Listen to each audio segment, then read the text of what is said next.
it's getting harder for people to raise families as this problem of raising families gets worse. Dual income families are the norm. All the houses are priced with that expectation. All the jobs, the wages are calculated with that expectation. What you're going to see is rich countries getting old and like they have to do something like Japan. I mean, it's been 30 years and there's been essentially no economic growth in Japan. For every 100 Koreans, there will be 4 great-grandchildren. I mean, that's game over. That culture will no longer be coherent. It will no longer exist because there's just not enough people to maintain it. That like fundamental math is like really hard for a lot of people to confront. Just the fact that life is short. It actually doesn't matter what else they accomplish. The 2030s are going to be a disaster for China unless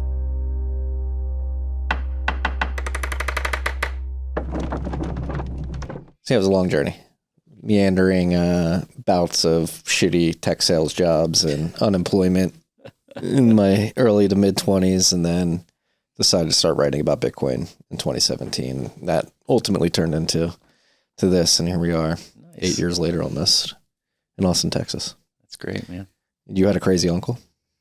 Yeah, so, well, I don't know if I want to call him a crazy uncle on the air. But my introduction to Bitcoin was someone I knew who was introducing me first to, like, you know, jet fuel can't melt steel beams and the Heart Project and like eventually flat Earth. But he was also like, hey, Bitcoin, man. And so I was sort of like, it was sort of had like a reverse halo effect, was I was like, I'm not sure about this. But then, you know, having looked back, I'm like, yeah, he's trying to write about some of that other stuff. And I don't know, man. I don't know. I had a similar experience with, I spent a summer in Jordan in college, and Arabs love conspiracy theories. They're crazy. They just eat them up. And I remember being like, oh no, you know, these poor people, they don't have an independent media to help them know what's true. So they're lost in the sauce of all these conspiracy theories. And you know, come 2016, 2017, I was like, I need to go back and apologize to these guys. Wait a second, you were onto something there. I mean, and as we're finding out in the last 2 weeks, particularly, man, we've been propagandized, and it's our crazy. debt and our taxpayer dollars been weaponized against us to make us believe that we're wrong, that America is terrible, the white man is terrible. Yeah, man, it's been a crazy ride. I remember Thanksgiving with my uncles, doing the usual, you know, talking politics, and one of them was like saying, well, you know, conspiracy is too hard to maintain. It's, you know, somebody would spill their guts. There's just too strong of an incentive to sort of defect. And it was like a month after Epstein died in prison.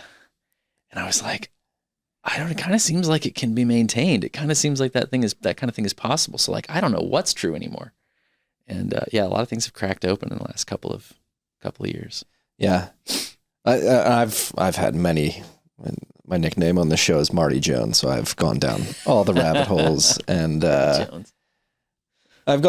think I've gone back and forth. Is it malicious, intentful action on behalf of a nefarious cabal of individuals around the world? I think to a certain extent it is, but you mentioned the important word. I think the incentives are set up in a way where people, like, the game is set up from an incentive structure in a way that makes it easy for people to sort of game and garner power and rule over the rest of us. And I think a lot of that incentive structure that was built up over the last 5 decades is being laid bare with what's going on now with Absolutely. The Trump administration. And and that's why I'm so passionate about Bitcoin, have been for many years. Is my idea, or my belief, is that the core corruption of the broader incentive systems that humans play within is the money. And once you fuck that up, it has rippling negative externalities across the board.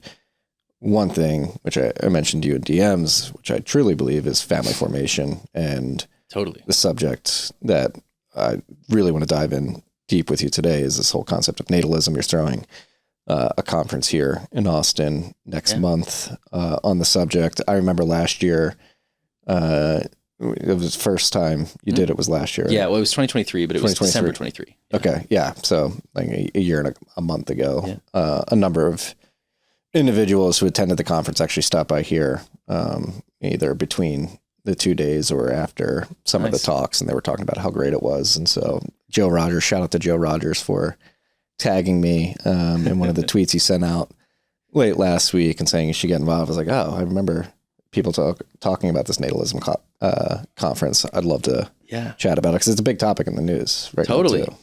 We just found out that like we've been talking like pronatalism, natalism, all this stuff. The thing that's really launching is birth rates. Mm-hmm. And I think it's interesting because it's like because birth rates is number one. It's like this KPI. It's this like indicator.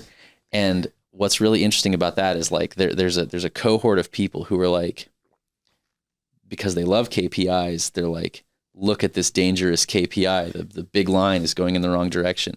And then you've got this other kind of person who's like psychologically averse to that, who's like, screw your KPIs, like screw your spreadsheet brain, whatever. And so I think that's why birth rates is what has launched, because it creates this ready-made thing to fight about. And I sort of come down on like the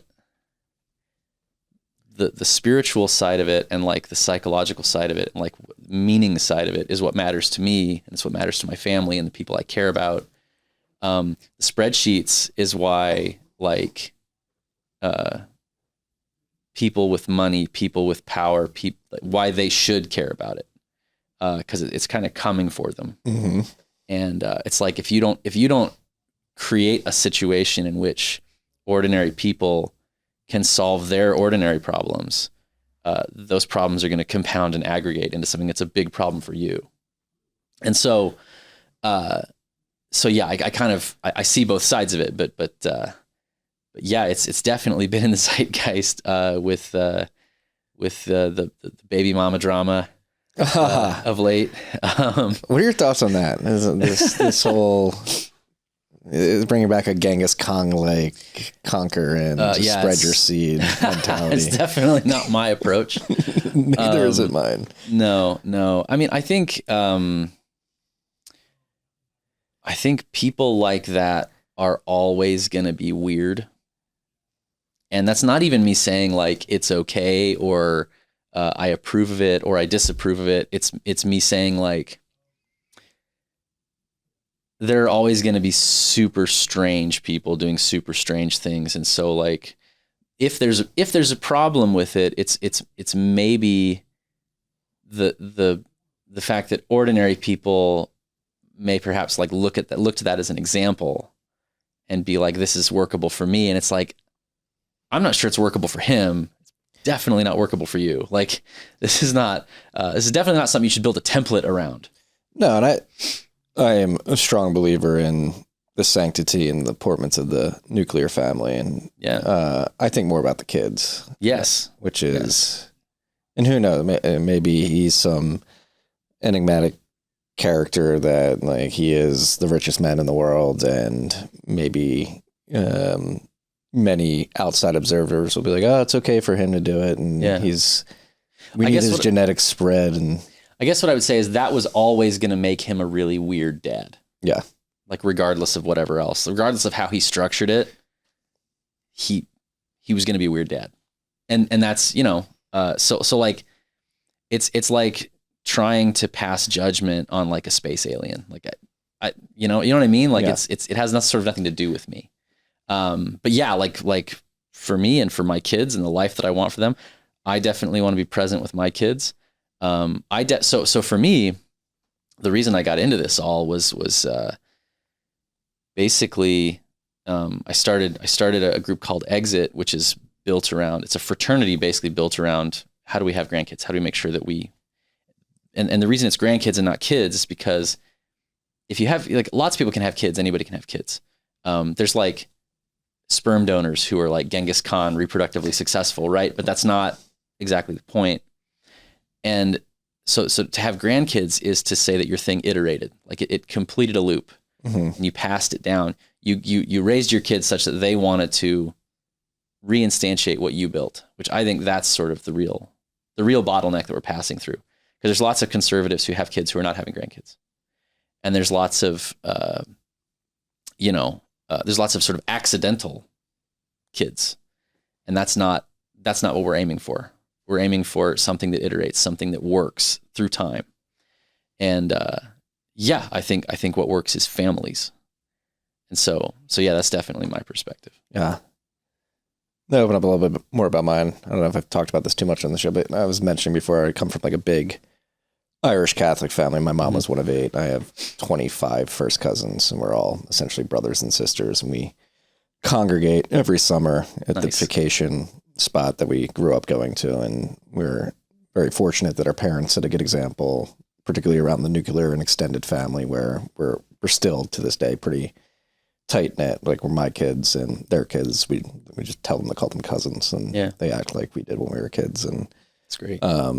It's something that until I moved away from home and spent a considerable amount of time away from home, it's been 16 years now, I didn't realize for many people it's not the norm, and it's something that is very special, very Americana in a sense, that needs to be protected. Yeah, and, absolutely.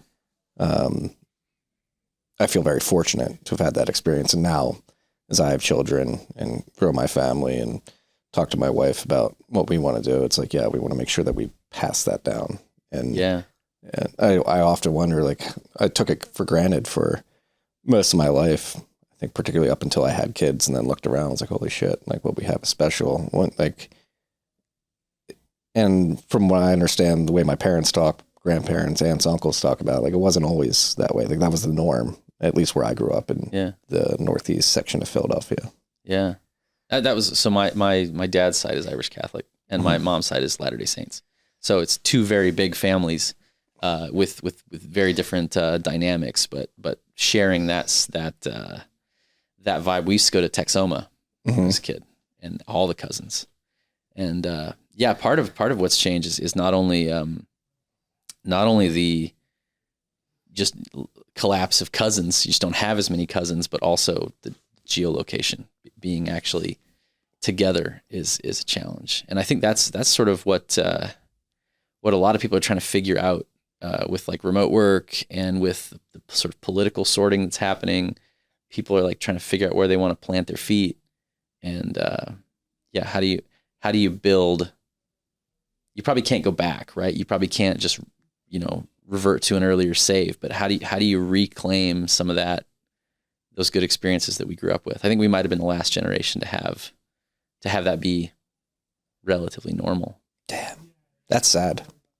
Yeah. I think we can get it back. I guess I just mean, like, what's happening now is not that. What's up, freaks? Do you have a credit card? Are you getting cash back or airline points or points for some other service? Guess what? Those are shit coins. You want to be stacking Bitcoin. And I have some groundbreaking news for you. The team at Fold has finally released the Bitcoin Rewards credit card. They have a wait list. They're going to be distributing the cards later this year. So you want to get on the wait list. Fold Plus members are going to get unlimited 2% Bitcoin back on this credit card. If you get on the wait list, they're up to $200,000 in prizes they're going to be giving out. So get on it as quickly as possible. Go to tftc.io/fold and get on the wait list there. If you're on the wait list, you have the potential to win some of the prizes.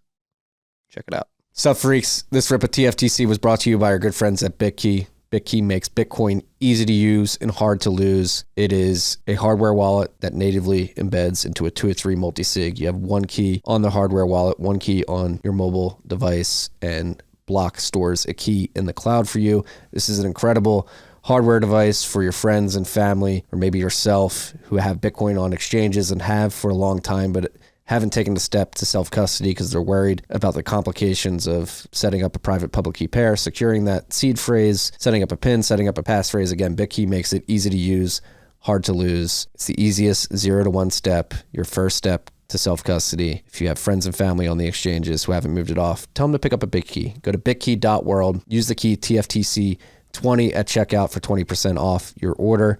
That's bitkey.world, code TFTC20. And so, in your opinion, what drove this dissolution of the nuclear and extended family? Oh man, there's a lot of things. I think, certainly just our mobility, the fact that we communicate and travel, all over the world.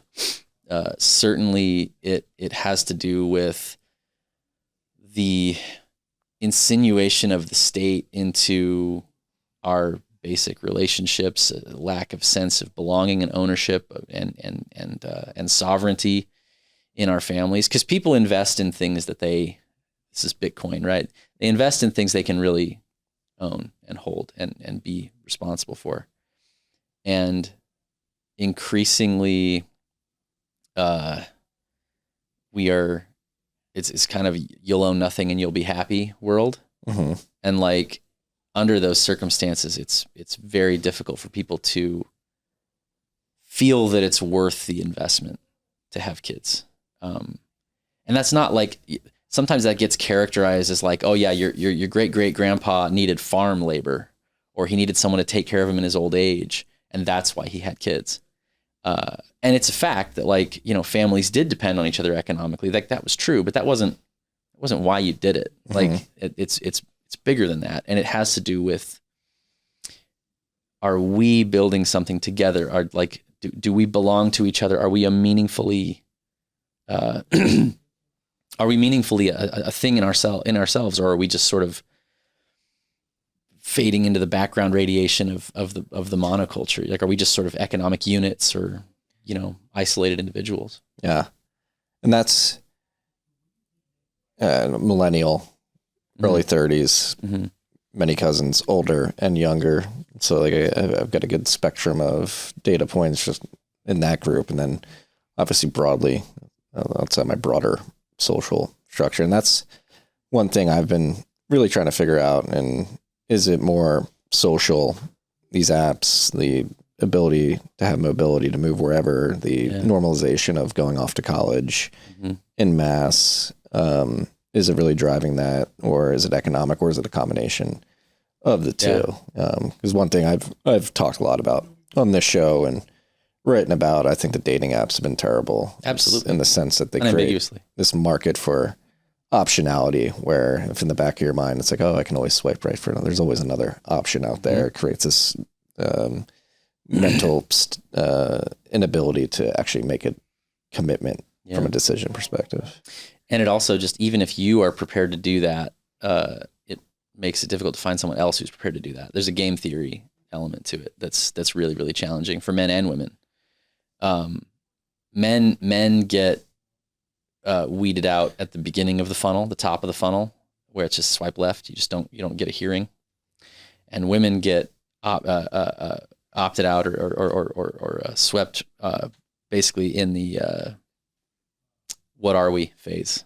Mm-hmm. Like, you have these romantic relationships, or just sort of romantic encounters, involvements with other people, and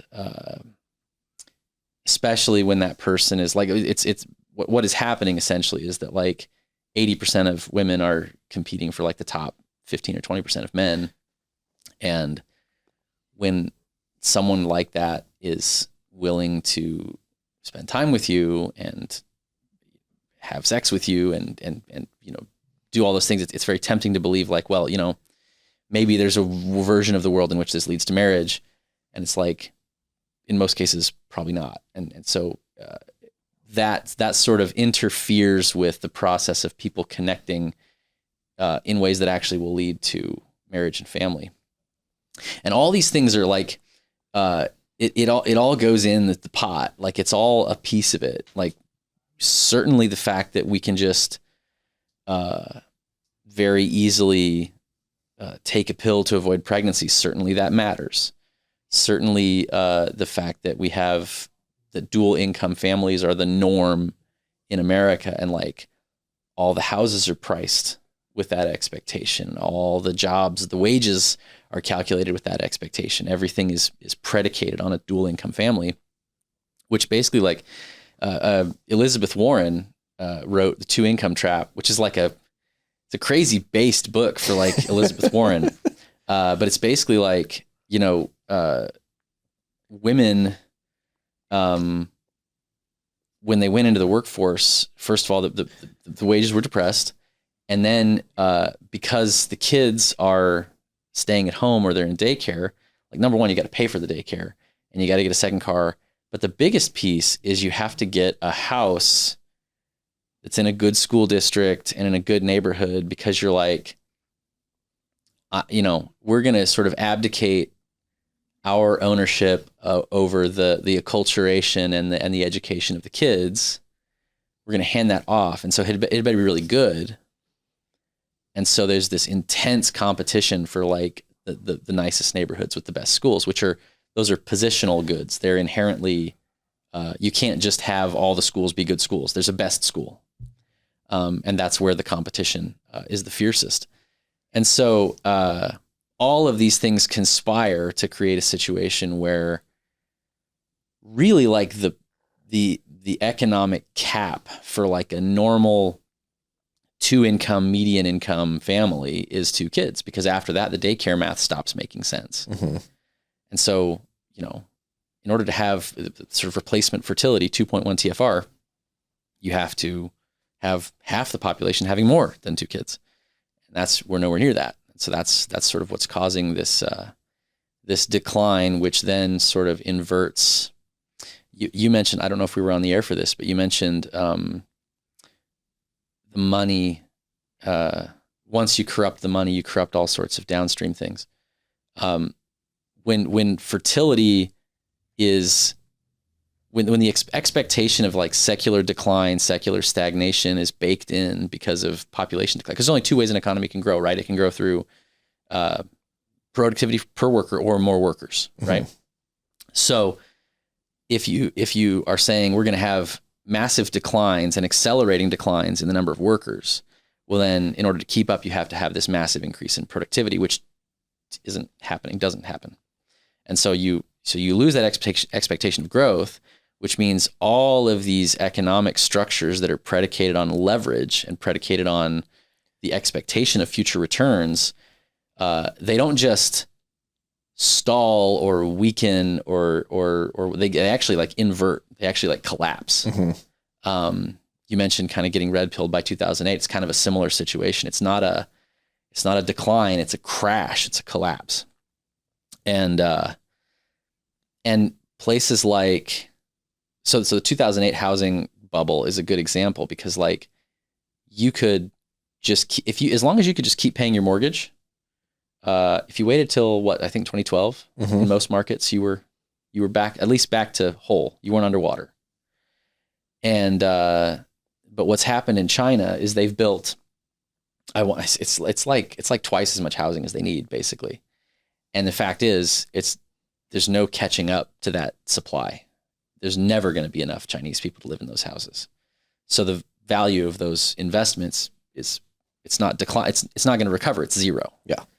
Those houses are going to like fill with mold and rats and fall apart before they're ever inhabited. They're literally just knocking them down, or building them and knocking them down as a jobs program. It's the same kind of shenanigans as like the collateralized debt obligation. It's the same. It's just fraud. But it's because it's happening in the real world. Like, I guess you could say it's packaged a different way. Yeah. At least there's the machines and the labor, and maybe they're learning something by building all these houses and knocking them down. But like, that's kind of it. And so when you have something like that, which like that's like most Chinese people's retirement expectations, is they have these investments and they, sort of hoping the government bails that out. But like, it's a huge problem, and it's 100% defined by their inability to start families. The one-child policy, obviously playing a big... Huge. I mean, although... They've reverted on that, haven't they? They have reversed it, and like every other East Asian country is going through the same thing. It's like one child certainly made it worse. It accelerated it. But like, it was kind of coming for them anyway. And and what's interesting about China and Japan is like, their play is perfect. Like they're making all the other moves right. Like they're making all these investments in automation, all these investments in STEM. Like their people are very well educated. They're very conscientious and high IQ. And like you would expect that like if anybody was going to like win the game, it would be them. But because they get this one thing wrong, which is like this fundamental, deep, spiritual, profound thing, like you can't convince your people to raise families, fulfill this basic human need. It actually doesn't matter what else they accomplish. Mm-hmm. Like the 2030s are going to be a disaster for China unless like basically you would need like the AI eschaton. You would need the armies of humanoid robots just doing the work for you, in which case maybe you can nose up, but that's like a whole different existential problem for the Chinese. So like, this is a massively important, it ramifies to, you know, the fate of civilizations. And I actually, somebody pointed out the other day, I bought the domain for $12 a year, natalism.org. So it's like, it's not, when we got in, it was like, nobody was talking about it, but it's like this incredibly important issue. And that's why we're having a conference. Yeah. And you mentioned the KPI, obviously top of mind for a lot of people, 2.1 replacement rate needed.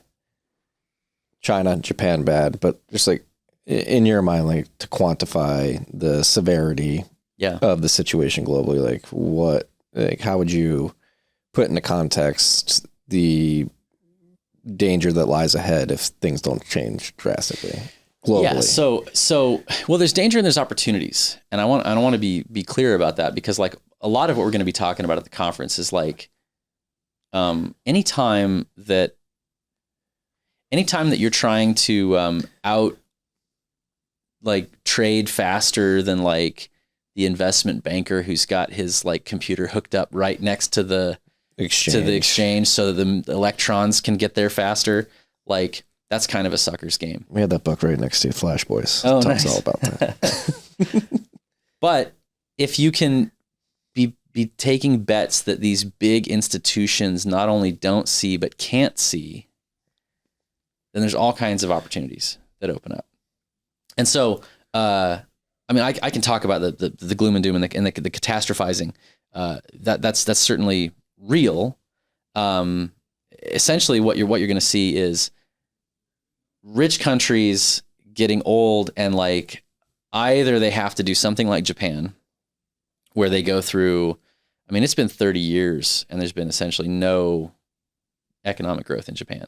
It's completely flat. The central bank owns essentially half their bond market. They're buying stocks now. It's all being propped up financially, at least, by the printing of money. Right. And many people point to Japan and they say like, well, you know, Japan's a pretty nice place to live. And of course it is. It's a wonderful place to live. Not dismissing that. And it took an immense amount of hard work and preparedness and thought and dedication just to keep them stable as they've managed this demographic transition. But they're working harder. They've put in all this investment and it's still flat. That's for one thing. And for two, they're not done. Like their population is still getting older and their population is still declining.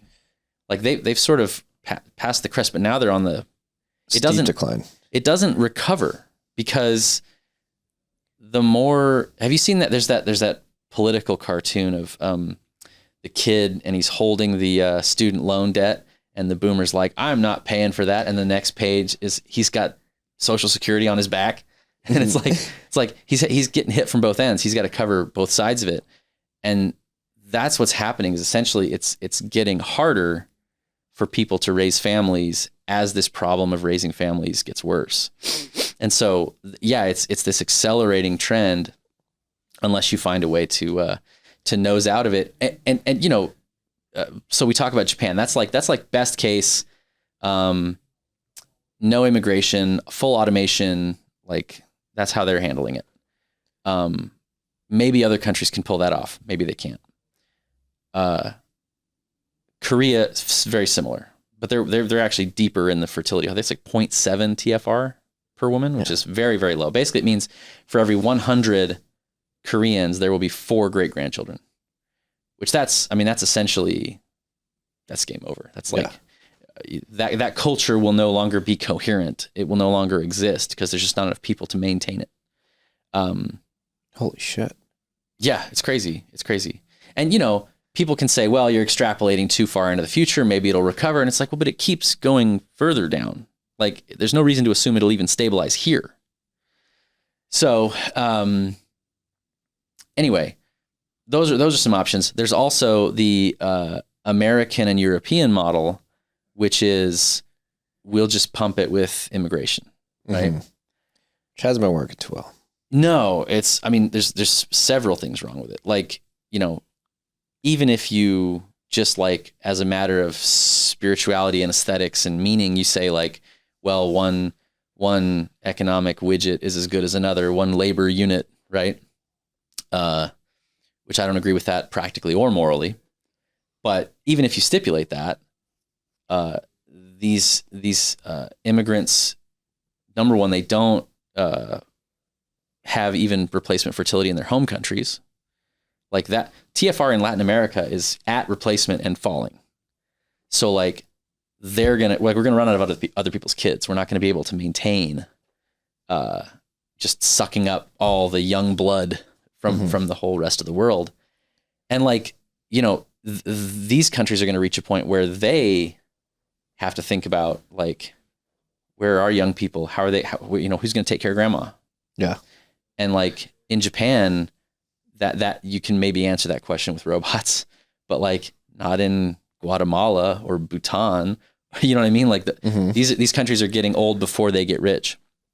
And China is actually, for all the, you can like glittering drone shows over Shenzhen, and like there's lots of sort of cyberpunk imagery coming out of China these days. But like I looked it up, their GDP per capita is still like in line with Moldova and Montenegro. Like it's still a developing country. They've got a lot of rural poor people, and they're not food independent. And so for them, the task of taking care of this massive population of the aged is going to be enormous. And, they take actions that are things that you couldn't get away with politically in America. Maybe they solve that in a really gruesome way. I don't know, but it's going to be tough. It's going to be a difficult situation. And that ramifies to how they fight wars too. It's the biggest army of only children that's ever existed. So like how does the population deal with everybody's only son? And they have a gender imbalance too, right? Because the one child policy favored males over females. Right. So you have like 40 million more men than women. And maybe 10 years ago they were talking about like, China's going to be dangerous because they've got this young, hot-blooded, cadre of disposable men who nothing to lose. They kind of aged out of that. So I don't know what's going to happen there, but so that's one option with the immigration and what's happening in Europe, what's happening in America. You're obviously getting this like, are we, who are we as English people, as Germans, as Americans? What's our identity? And then like, just sort of the expectation, especially when it's couched in these sort of crass economic terms of like, we need someone to pay for Social Security. It's like, why would you expect that you could import these people away from their own grandparents and just expect them to like pay into your system and respect the arrangement that you made with your ancestors and descendants, like this sort of social compact that existed across generations?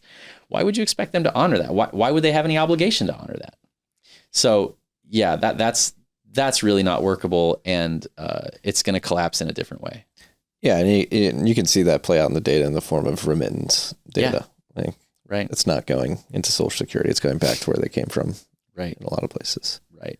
And I think what you're describing here too, because obviously the immigration debate, whether it's here in America, the UK, Germany, all over the world, very heated right now, very vitriolic. And I do think the core focus on immigration is important, but I think what you're getting at is really the crux, is like you have this collapsing replacement rate around the world, and what is the solution? Not importing people, but I think El Salvador has been a great example of like reverse diaspora, where we need to work on creating conditions, economic conditions, social conditions where people actually want to live where they're from and develop a family. And do it the right way. But the conversation, immigration, obviously a great replacement theory, which many people were like, oh, that's a conspiracy theory. It was like, oh, the UN wrote a paper on it. And what was it? The Cliven Howard, what was it? The Cliven Howard sort of theory. I mean, it is an economic policy that people have put out there publicly for decades. Sure. Right. It's pretty obvious if you have more than 2 brain cells and you're paying attention that it's tried to be implemented globally. And it's obviously not working.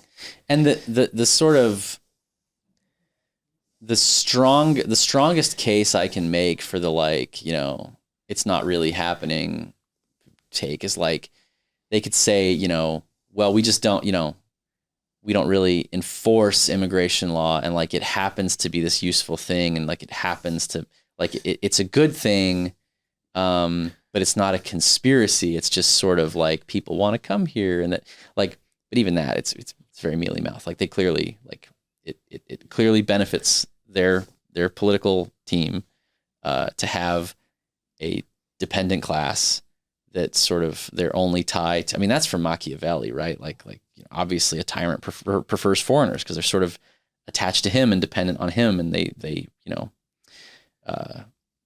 they're more inclined to serve his interests than like the native population. So yeah, I mean, that's pretty obvious.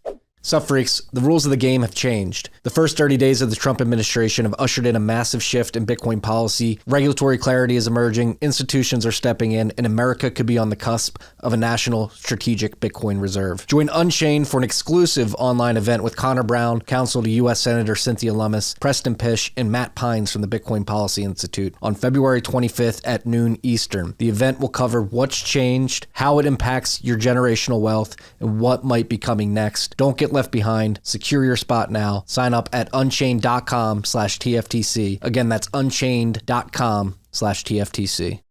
But yeah, it's so we're getting together to bring all these different factors. Like, I mean, it's definitely about the dating apps, and it's definitely about immigration, and it's definitely about secularism, and it's about all these things. It's all part of it. And so the purpose of the conference is to get basically dice it up into categories and say, like, let's talk about the health consequences. We haven't even talked about the health consequences, which is like, or the health causes of it, which is like so many more people are obese. So many more people have metabolic disorders and hormonal disorders. And it's like, obviously, you know, if a huge portion of the population is overweight and has metabolic health issues, like it's going to be harder to date. It's going to be harder to connect, to be not only to be attractive to each other, but to be attracted to each other. Like, because, you know, it interferes with libido, and it messes with things like, you know, hormonal birth control messing with the types of people that we pair with. Yeah. I mean, the observations of women who come off birth control and they don't like their partner anymore because their endocrine system was so messed up from it. Terrifying, right? Yeah. Terrifying. And that's real.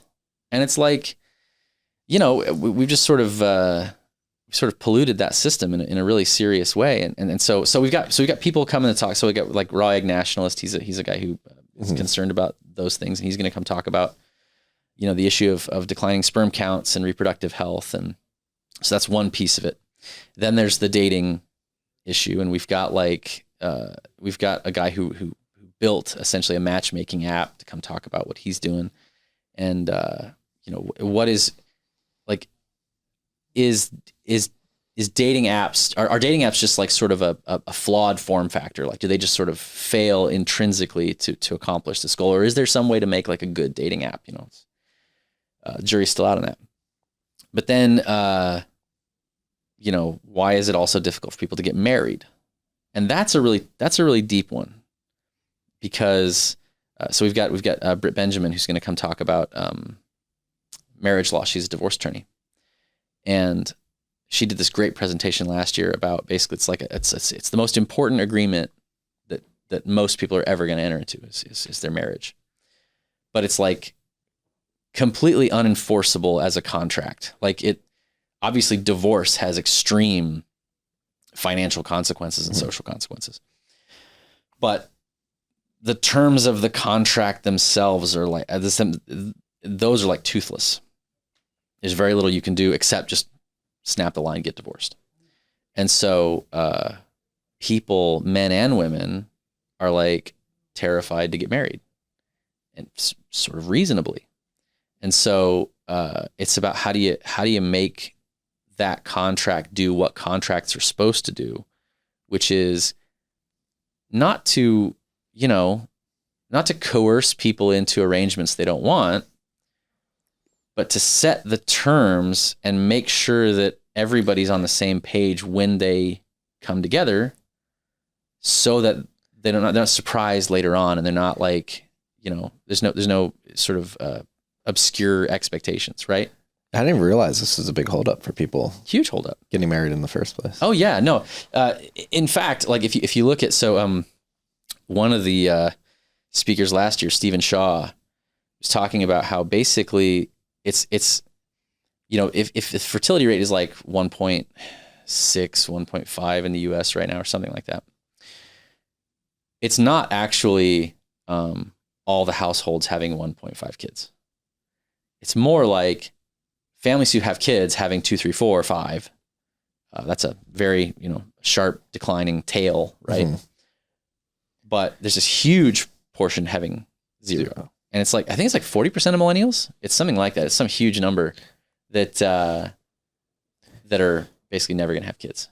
And we're sort of never going to have kids. Yeah, we're sort of coming on. Yeah, because what the lower band of millennials is turning 30. Yeah, yeah. So we're sort of finding the last bit of who's going to have kids. And lots of millennials are going to have kids in their 30s, but so many of them haven't even started. And Jordan Peterson has an interesting bit on this. He's like, if it's past 40. Yeah, it's What's crazy, it at? right? Logan's looking up the stat. Oh, nice. What's it at, Logan? Okay. Well, it's all over the place, right? Like you're gonna find a bunch of things, but it's a ton of millennials who are not having kids. And number one, like that's gonna change the political makeup of the country all by itself, just because of who shows up in the next generation. In addition to all the economic and political ramifications of just not having as many people. So yeah, that's a big piece of it. And so when people are being asked to enter into this relationship, this contract that is, even if it's not a marriage, like having kids is this binding commitment, mutual obligation where you're just stuck with each other for a long time, ideally forever, but a long time. And people don't want to enter into that if there's no clear expectation. It's like everybody's sort of expected to sort of synthesize their own values from the ether and just make up what they believe in. There's no common expectations. So are you getting at that maybe the stray away from faith has led to this? Yeah, I mean, I think certainly that. Although even societies where there was religious pluralism, or there was, a more sort of secular way, even societies like that have had children and expectations about what a family is. Mm-hmm. Like we're dealing with something that's, yes, it's secularism, but it's like even more fundamental than that. It's like the total rejection of objective meaning. And so like, what is a marriage for? What is a wedding for? What are, why would you have that expensive party? Like, what is the point of that party? I saw you quote tweeting somebody today that's complaining about somebody brought a kid to a wedding. Yeah. Yeah. It's that kind of thing. It's like, like not all couples who get married have kids. That's fine. But the purpose of the institution is to create an environment for raising children. Like that's sort of the primal purpose of marriage. And so, with that understanding lost, it's like, trying to find somebody that you want to marry. It's like, what does that even mean to you? What does it mean to them? And so when that's all nebulous, people feel this incredible pressure to like, number one, they have to find somebody who's like deeply compatible so that they can work all this stuff out. But it also, because it's such a risky move, they sort of want to find somebody who is like really extraordinary. Like it had better be somebody amazing for me to take on this huge risk. And so, you know, of course, there's all kinds of heartbreak and disappointment and difficulty in dating because of that. And Jordan Peterson was talking about, like, you know, if you're going to take 2 years to assess a particular partner each time, it's like you get to look at like 5 people as a woman, like in terms of your reproductive window. If you want to have kids, you get to look at like 5 people. And so that like fundamental math is like really hard for a lot of people to confront. Just the fact that life is short. Yeah. Especially just think about like when women enter the years in which they're most fertile and able to have your late teens, early 20s, mid 20s, and the culture, particularly here in the US, is like go to college, have fun, graduate, maybe get a job in a big city, continue to have fun. And then I'm pretty sure like the way most millennials think is like, all right, by the time I'm 30, I should have my partner and we should have a plan to get married by like 30. And like observationally, I think that's at least a lot of the individuals in my cohort, that's the way they thought. It was like, all right, college, fun, get a job, find a partner. I want to have kids by 32. It was like how they thought. And, you know, if I get there and I don't have enough, I'm not rich enough at that point and I haven't met the right person, like the money thing is huge because it's like, well, I want them to go to the right school because it's competitive and it's hard. That's a huge problem in Korea. Like the Koreans, it's hyper competitive. And so people are dumping all their resources into one kid. Like that's actually very common. Like for Koreans to like actually get married, have a family, but just one kid. In the US, it's kind of like, if you're going to have kids, you might as well have kids. Yeah. And the problem is the zero TFR. So yeah, we're going to be talking about the health side, the dating side, the marriage side, and then the economics of raising a family, like the 2 income trap and all that. And we've got sort of speakers set aside for each of those categories. And then we're going to have like an unconference portion where basically it'll be like 2 talks and then an unconference where like the attendees get to come and discuss what they heard and what they come to bring to the table. And it's at this price point, the quality of the attendees is extraordinarily high. They're very committed to this issue. They're very smart, and they are as interesting as the speakers in a lot of cases, and just tons of really, like, that was the biggest feedback from the original conference, was like, more unconference. Let us talk to each other. Let us build together. Spilled over here, like I was saying. We had a few people stop by here after, and they were like, the conversation that was happening at the conference like continued, and we're like, oh, where are you guys at? And we're like, oh, we're at this Natalism concert. Ben Braddock, we actually recorded the week he was here, and like me, him, and Michael Goldstein had a conversation about the content at the conference. Awesome. Yeah, I love right that. Here. And yeah, it's very important. And again, going back to my story, I didn't think I recognized how bad the problem was until I physically got away from my nuclear and extended family and was like, oh shit, this is really bad. I think me and my wife, like, again, feel very fortunate. Like, she was best friends with my cousin growing up. Her mom and dad, my parents knew each other. Her parents are very good friends with my aunts and uncles. She grew up with my cousins in a different county in Pennsylvania. And so like when I started courting her when I was 17, it was like a very natural fit. And as we've gotten married, there is some, not that my wife and I are deeply in love, but like going back to like the family dynamic, like there is some like social sort of structure set in place where even if we wanted to get divorced, it would just be so socially ostracized within our family group that it wouldn't even be worth it. Yeah, people treat those things as if they're adversarial. Mm-hmm.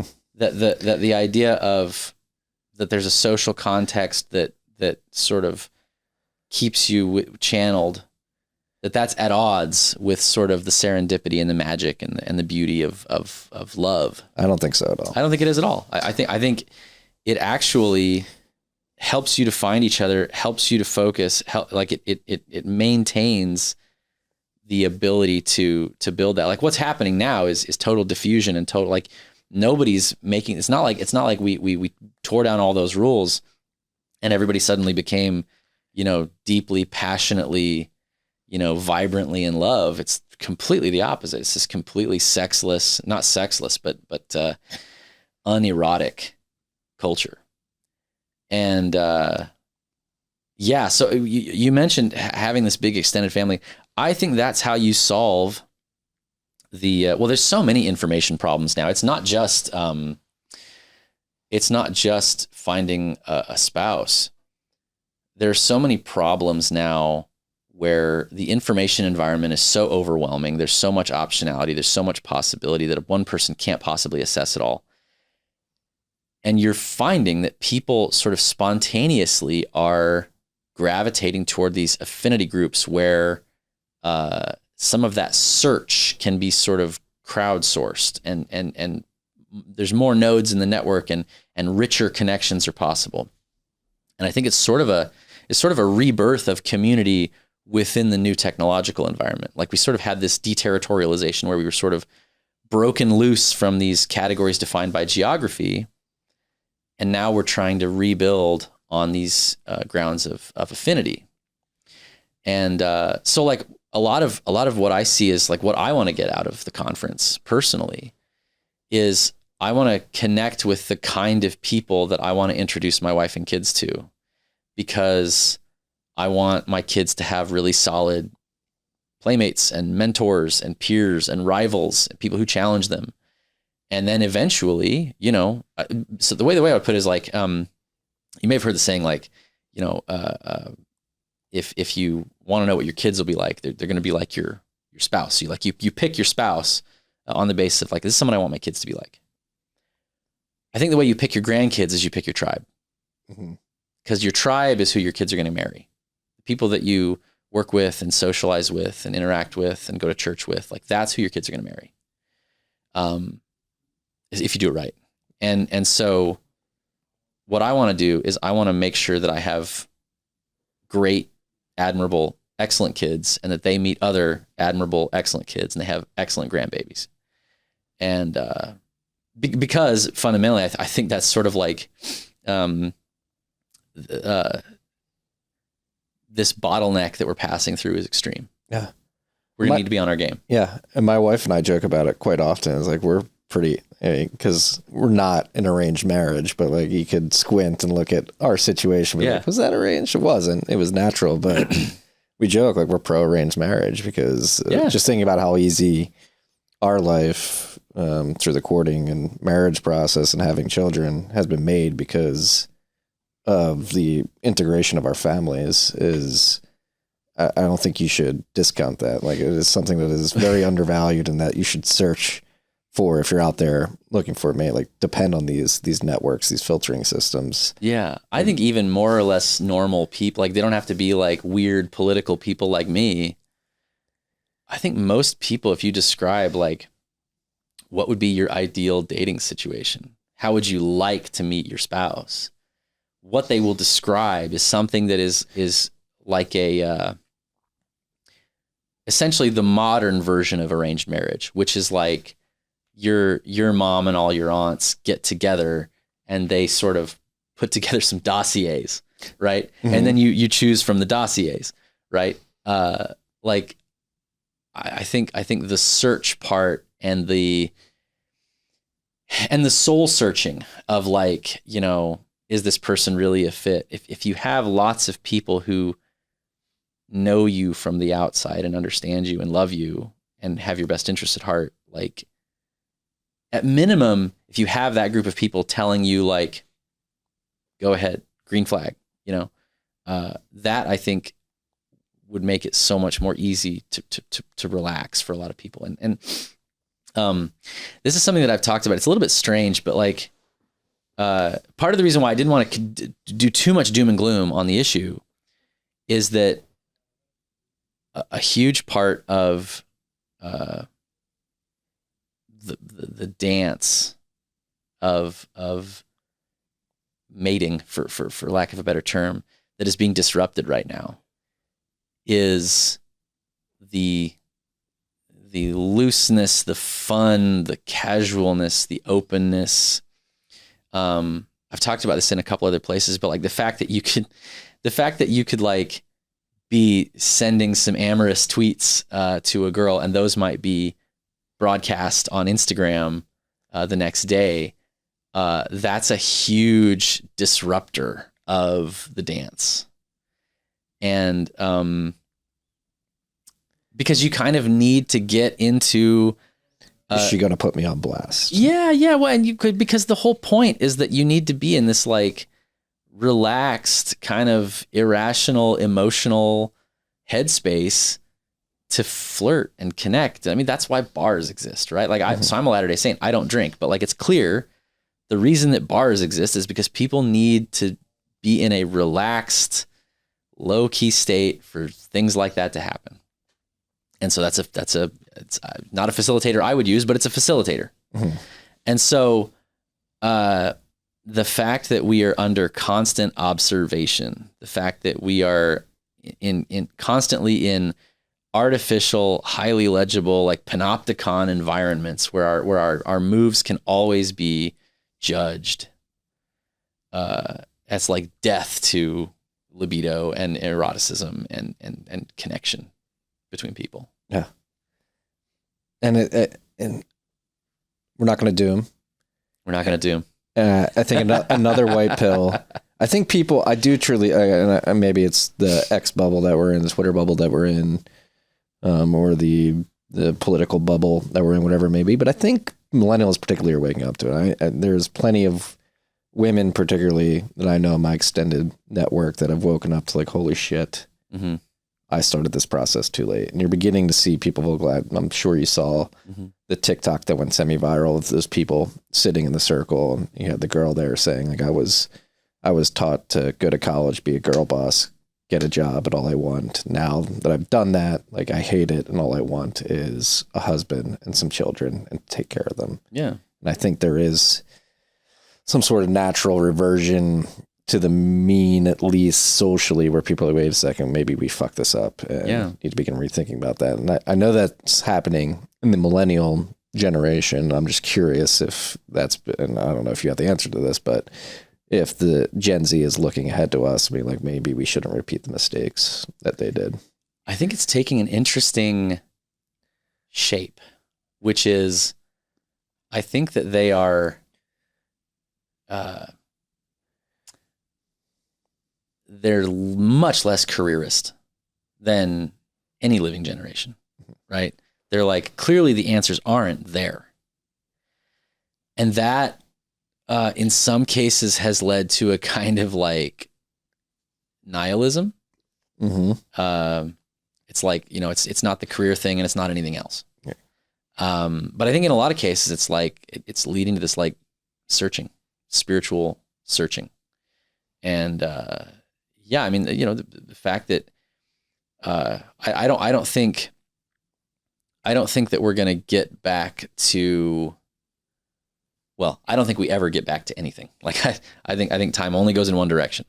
But we are experiencing a kind of spiritual revival among a subset of the population. And so like there's a conversation about like, can we nose up? It's like, number one, who's we, right? Like, can the world nose up? The world's going to have demographic problems. Like there's nobody who has a megaphone big enough to make it so that the world doesn't have some kind of demographic problem in the 2030s. That's baked in. And even if they did, like the kids that will define that labor shortage are already 10. Mm-hmm. So like you can't make more 10-year-olds. You can only make more babies, right? So that's happening clearly. But can America figure this out? I think maybe they can. Can your tribe, your community, your family figure this out unambiguously? Absolutely they can.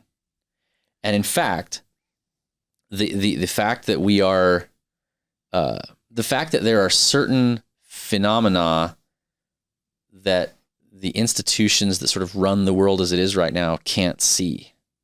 Like this should be an existential project for the Chinese, for the Koreans, for the Japanese, for the US, for Europe, all of them. It's not, because these institutions are not built to perceive threats that are, you have to do something about them now, and in 18 years you get the payoff, right? As a high velocity trash economy focuses on exactly monthly statements, quarterly growth, all of that. Exactly. And so in the absence of that, it's like there's money lying on the table, both literally and figuratively, because the big institutions can't handle problems like this. But we can. Humans exercising human judgment totally can. And so, yeah, I think the people who are aware enough to be concerned about this and to take action on it and to connect with other people who care about it, they're going to figure it out. Totally, they're going to figure it out. Yeah. This is actually reminding me of a conversation at lunch last Friday with somebody in somebody in the investment world. We were talking about like the problems with investing, particularly venture capital investing, PE investing, like even look at the stock markets, look at price to earnings ratios. And it's just everything has been reoriented around the high velocity trash economy of what are your quarterly financials? What's that looking at? And what are the flows of capital from the money printer into these assets? And tying it back to Bitcoiners obviously like to focus on lowering time preference, thinking longer term, building families is part of that. But then like reintroducing patient capital into the market via Bitcoin, because you have the ability to accumulate wealth in a hard asset. And if the trend continues, adoption continues, the purchasing power of your Bitcoin is going to go up. And so therefore you can begin making long-term capital allocation decisions. Right. And I do think it's a core part of the problem is the money.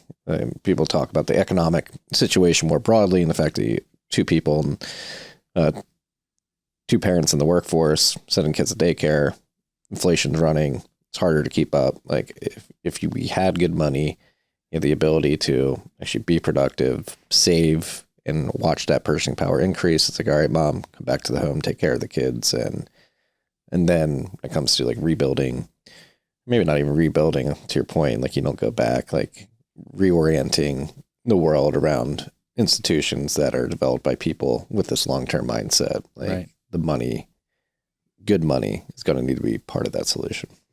Even just the fact that, I mean, one of the things that we talked about in the beginning, the fact that the most influential and powerful people are like psychologically really strange, I think is a consequence of like the fake software economy. It's like there's a certain type of person who's excellent at solving that type of problem, and they have a bias toward converting all of reality into that type of problem so that they can solve it the way they solve everything. And Bitcoin has put so much wealth and so much new power in the hands of cranks, and I use that affectionately. Like like we need more cranks. We need more people with wild ideas, and the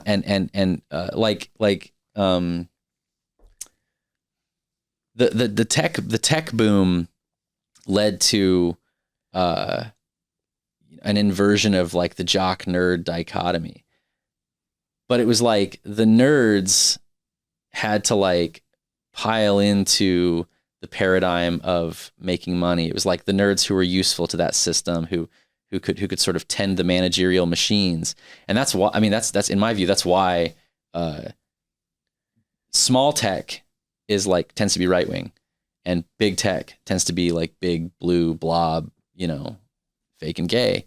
It's like the people who can snap into these capital systems and who can sort of be like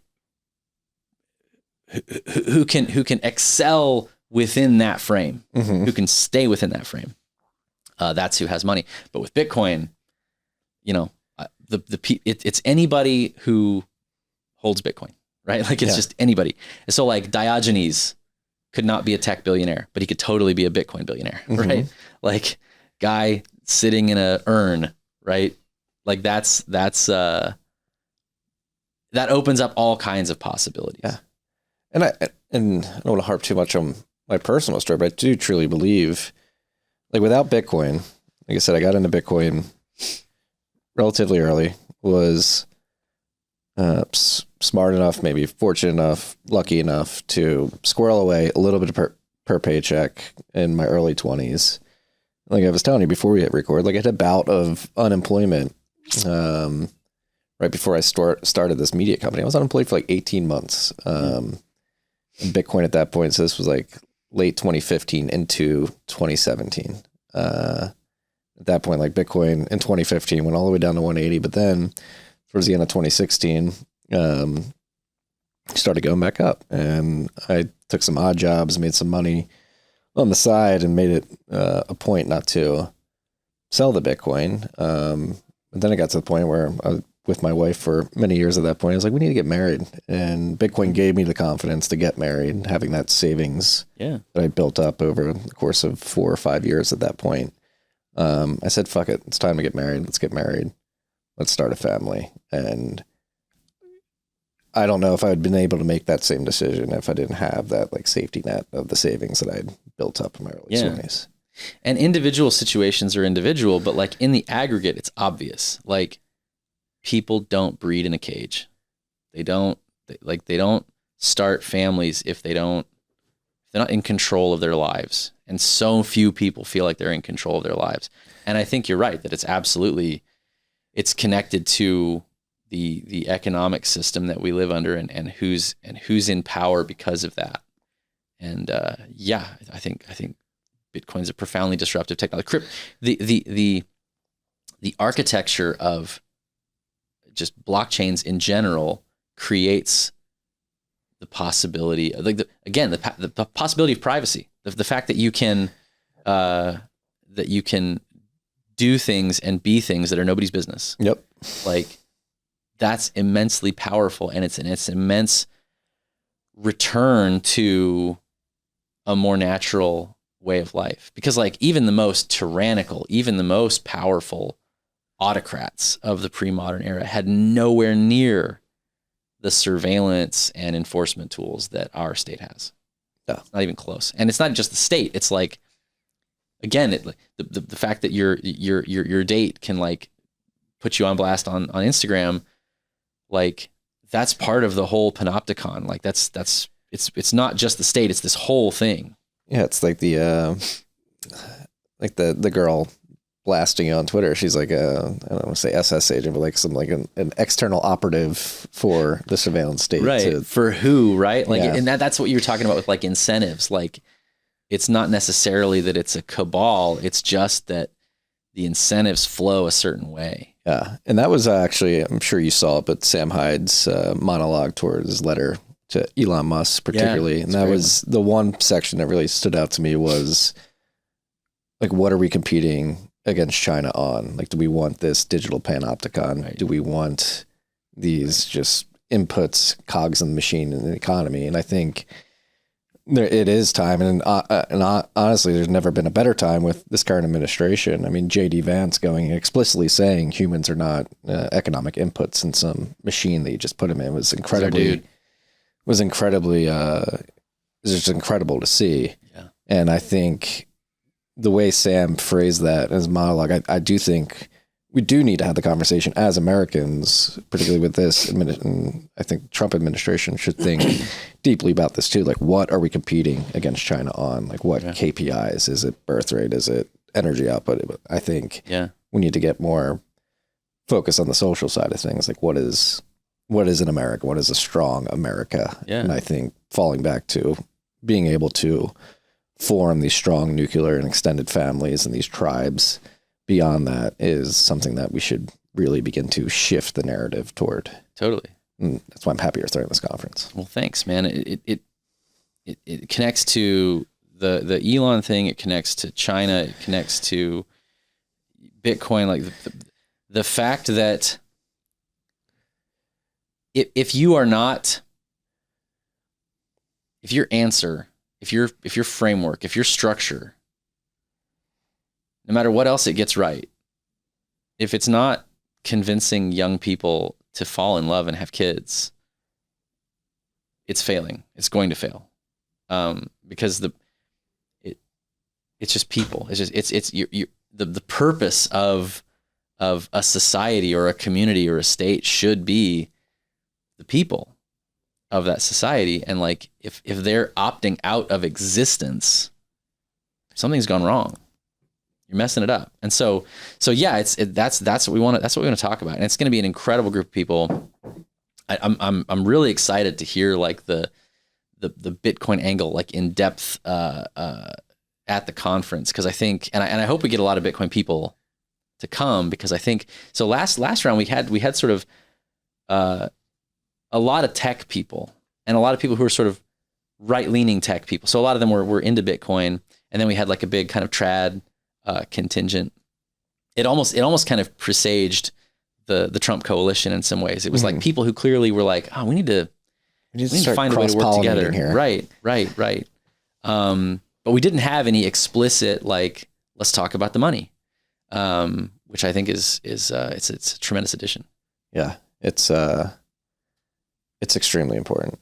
And again, I'm beating a dead horse here now, but like I think that's going like on the Bitcoin side of things. Like we've been talking about this for years. Like we've been noticing like this growing trend and this fervor around sort of this new political movement saying this is not working, and what ultimately led to Trump the first time and now the second time. And it's funny because I'm an investor. We invest in Bitcoin businesses. Yeah. And nobody is seeing the opportunity in the broader venture landscape for investing in Bitcoin companies, which we're sort of perplexed by, but we also sort of love because there's less competition to get into great companies that we think are going to build infrastructure that leads people to this superior technology. But there's so many otherwise sensible, really sharp people out there that have not realized that a part of the puzzle to ultimately getting to the end state that they talk about getting to is Bitcoin. And it's blown our minds for like, and that's part of the reason we started this here in Austin as this energy from the tech sector. Bitcoin, you got the comedy scene. Like it feels like a lot is coalescing. Austin's an incredible town, particularly around this corner that we're on right now. Is like these and like you said, we're cranks to a certain extent. So people think we're crazy, but it's like no. Like if you guys just sprinkle a little Bitcoin to what you're trying to do. Can I drop a theory on you why that's happening? Why? So I worked at Lockheed in strategy, and we would talk about. I was cubicle drone. I didn't do anything important, but I was on the strategy team, and we would talk about the radars and the missiles and the airstrips and everything about the South China Sea. But we would never talk about nuclear weapons, and that was really puzzling to me until I met Malcolm Collins, who was a VC in Korea, and he would go talk to investment banks and people who were involved in VC, and nobody would ever talk about the birth rate in Korea, which is equally existential for the Korean people. And I started putting it together, and I was like, if you're a PM at Lockheed or a VP or something, a director, and you decide internally that I'm going to place a bet on nuclear war, global thermonuclear war, how do you cash in your chips when you win? Like, how do you make an internal bet that's right, and then you get something, you get a promotion, you get a raise, something? Well, you kind of can't, because that thing's if you're right, that thing's going to zero, the whole thing. Congrats, you won, you're dead. Right. Similarly, how do you make a bet on and to be clear, individuals can make a bet on nuclear war, right? They can build the bunker, they can whatever, but like the institution will not survive. So if you're climbing that ladder and you want to stay on that ladder, you just kind of have to say, well, probably nuclear war won't happen. And in Korea, it's similar. It's like, no internal constituency within that institution can place a winning bet on the collapse of Korean fertility and what that's going to mean. The way to place that winning bet is to get out of that institution. Mm-hmm. And I think similarly with Bitcoin, if you're catching people who are climbing a ladder that is sort of predicated on the dollar not collapsing, there's no way for them internally to win if they're right. The only way for them to win if they're right is to get out and get into Bitcoin. So like, it doesn't surprise me that they're not wanting to sort of cross the streams. Yeah. You kind of have to jump off. Yeah. Well, yeah, that's a very good point. And it makes a lot of sense. And it, just like you say, it creates opportunities for you to make investments. Yeah. And that's the kind of thing we want to talk about at the conference. Like, how can people who are aware of this set themselves up to succeed? Well, yeah. And I think that's, again, crank. I'm a crank. It's a fun word. Maybe too optimistic. And I know, particularly or anybody following you to the show is like not aware of it. I'm going to sound crazy. I'm looking right in the, I'm going to sound crazy, but we've heard the meme of a manufactured soft landing in the news, whether that's from the Treasury, Biden administration, Trump administration, the Federal Reserve, the conversation of a soft landing. Like, how do we thread the economic needle via perfect policy decisions on interest rates and monetary base expansion and contraction and Treasury issuance? I truly think Bitcoin is the way you manufacture a soft landing. Because to your point, a lot of people may be thinking, I can't cross-pollinate with Bitcoin because that completely negates what I've worked my whole life to get up to and the system I built up within. And I agree. Like, I'm like, I'll give you that. Like, it could collapse.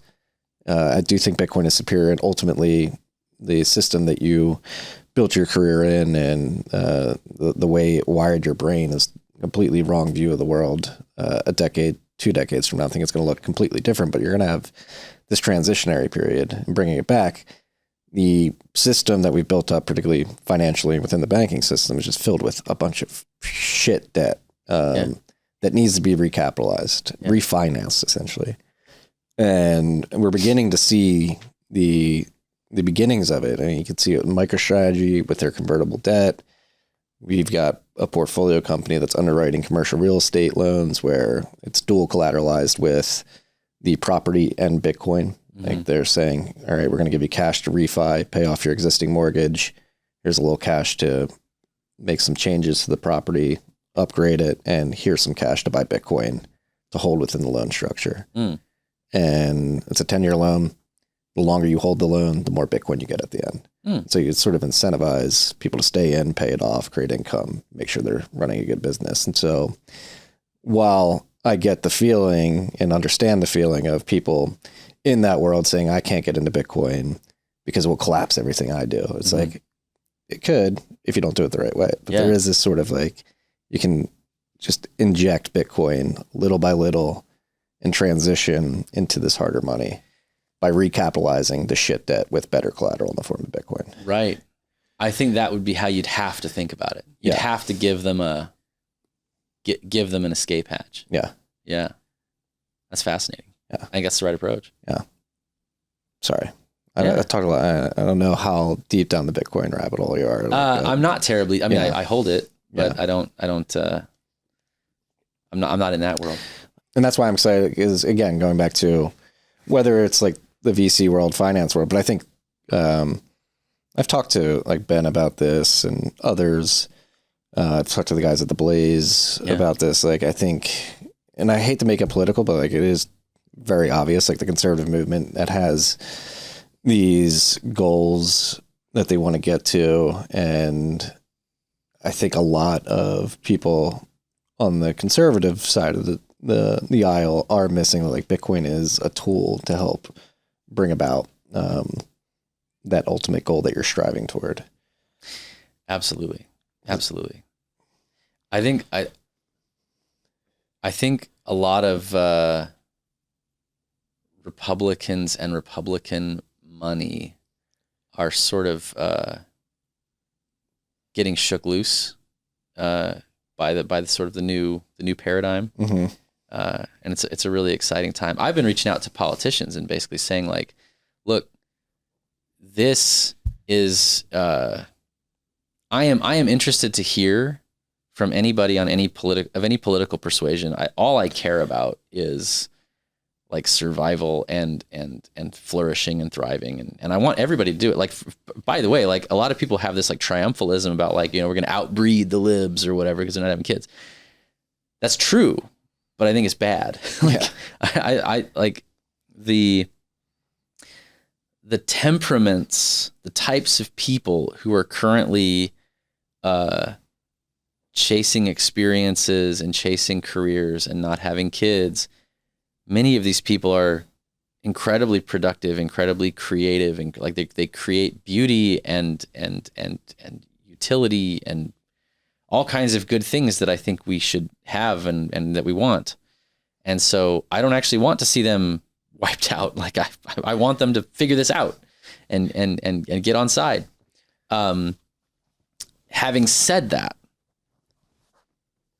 this issue of natalism lays bare the total inadequacy of liberalism to like deal with the problems of our time. It totally exposes, like, even by their own standards, like it won't be good for poverty, it won't be good for the developing world, it won't be good for the planet. It's not like none of the stuff that they would argue. It's not going to be good for racial comity or equality or any of that stuff. It's going to be terrible for all those things. So like even by their own sort of framework, their own value system, it's falling apart. And it's falling apart because they can't persuade people to have kids. And so like I've been reaching out to politicians and I've been saying like, look, this issue, number one, it unites the clans. It brings together so many different tribes of people who otherwise would have very little in common. I think it's like Bitcoin in that respect. But it also, it provides a fundament, like a Manichaean binary between the light and the dark. Like, do you want life and flourishing? Do you want extermination? Like that, those are the choices that are being sort of set before you. And it's an incredibly powerful framing. And so we're sort of trying to get people more involved with that. Yeah. I think one of the most potent memes of like the last 5 to 7 years has probably just been labeling the Davos globalist blob class as Malthusians. Yeah. Like their policies, their stated policy goals, not even their goals, but the, what they identify as the core of the problem is the human. And right. Biomass. Yeah. They need to, climate change is the perfect example. Like we need less humans because we're destroying the planet. So stop breeding, stop using energy. You're a bad human. And collectively humans bad for being a human. Yeah. Yeah. And I think people went along with that for a certain period of time, but I think I think we're finally at a point. I don't want to say I made the mistake of calling Pete Clown World like 3 years ago, and I'll never try to time the top of Clown World. That's a dangerous move. but it does.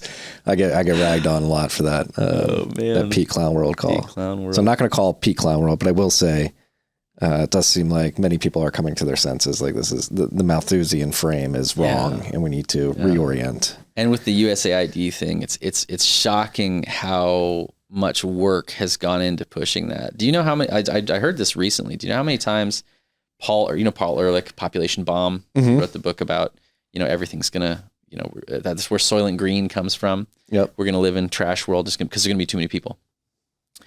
And you know how many times he went on Johnny Carson? 18 times. Holy shit! Right. It's a pure Mockingbird. They just had him over and over and over and over to pump that. I didn't tell you this, and it didn't hit me until last week, but we were, I guess, indirectly targeted by USAID. Really? The Center for Countering Digital Hate put us on a list. Oh, boy. We're on a list, particularly about climate change. We are new deniers, according to them, but they got funded by USAID. So U.S. taxpayers have contributed to Oh yeah, dude. getting this channel on a list. That's great. I mean, that was my doxing. My doxing was paid for by not. I don't know if it was USAID, but there was state involvement for sure. Yeah, I don't know if you want to dive into the doxing story, but I have like a surface layer understanding of what happened. Like you were working and somebody at work found your Twitter account. No. Basically, I was already on. So a reporter at The Guardian was actually, this is the state involvement. A reporter at The Guardian was funded by the German intelligence services to create a hate speech web of Twitter, basically. Mm-hmm. And it's funny because, so I'm a Latter-day Saint, and there were all these like camps, and it was like the tech bros and the right-wing bodybuilders and the neo-pagans and then because they were like circling clusters on the map. And one of the clusters was like random guys with followers. Like, we don't know who these guys are. It was because it was us. It was this Latter-day Saint Twitter. So we would joke about like random guys with followers extremism, random guys with followers nationalism. But yeah, so basically, I knew that they were on to me for about a year, and I had this decision to make. Like, do I shut her down? And basically, I concluded that, like, apart from my family, it was like the only meaningful thing I was doing with my day was this communication, this talking, and so I was like, I'm gonna keep going, and so when they finally doxed me, there was an Antifa doxing ring out of UVU. There's like this trans professor of something, I don't remember. Anyway, they got into a group chat that we were a part of, and basically rolled up like half a dozen of us or a dozen of us or something. And we, every week we would watch as some other guy got doxed. And so I was like right in the middle of this event. This infiltration. Yeah. I think I was like the fourth out of like a dozen. And basically on Monday, because I worked for a defense contractor, intelligence contractor. And so like, at other companies, I would, if somebody accused me of having an anon Twitter account, I would kind of be like, fuck you, prove it, right? But this was like, I had clearance, so I had to go report it to security and be like, this happened. So Monday, I was told, go home while we figure this out. And Wednesday, I was fired. And that Friday, I started Exit. And basically, what happened was I had a bunch of people reach out to me and be like, hey, we want to help. Like some of them, they were concerned for me personally, which I really appreciated. But like more than that, it was August of 2021.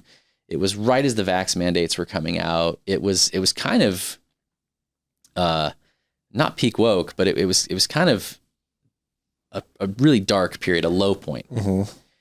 And a lot of people were just like, they can't keep getting away with this. They can't keep just having these uncontested and just knocking our people out with no recourse. And so people were trying to help me out, and I loved that. And I was trying to help my friends out who were being fired.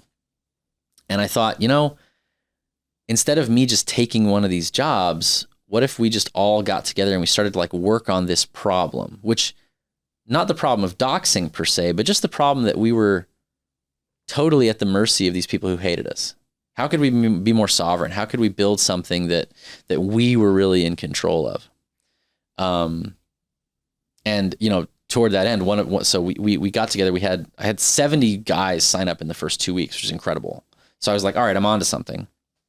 And we've built it from there.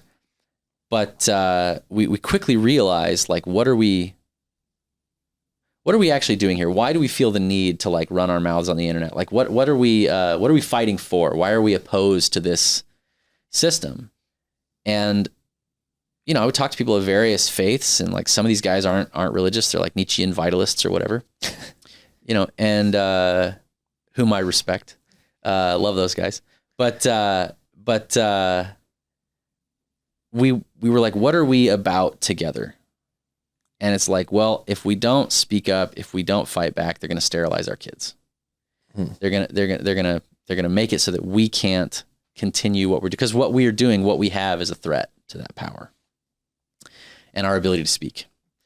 And so, so it was like, yeah, it's about, do we get to have grandkids or not? And then we watched, I was at an Exit meetup and we were watching Tucker Carlson's documentary, The End of Men, which is raw egg nationalist and a couple other friends talking to like Tucker and RFK about like, what is the, what's the cause of the sperm count decline, the obesity epidemic, the microplastics, the xenoestrogens, all that stuff. And I said, this is the fundamental problem is, are we going to have grandkids? This is what it's all about.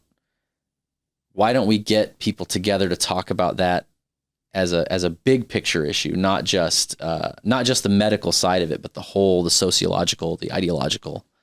And so that was the genesis of Exit and then the conference. And so Exit's still going. We've got 230 guys. And we have, I just had a meetup in Dallas last night. They've got a co-work up there with the new founding guys. I don't know if you're familiar with them. I am. I actually, they've recorded in this studio before. Awesome. Yeah. Awesome. Yeah. So they're good friends and we collaborate a lot. And we've got a pretty solid crew in Houston, Austin, and Dallas, which is sort of why I made the choice to move down here. And then a big cluster in Salt Lake and like New York, DC. Hell yeah. So no, it's awesome to see. And it's something, it's funny, independently, like that's what a lot of Bitcoiners have thought about this as well. Again, lowering time preference, building family, hopefully.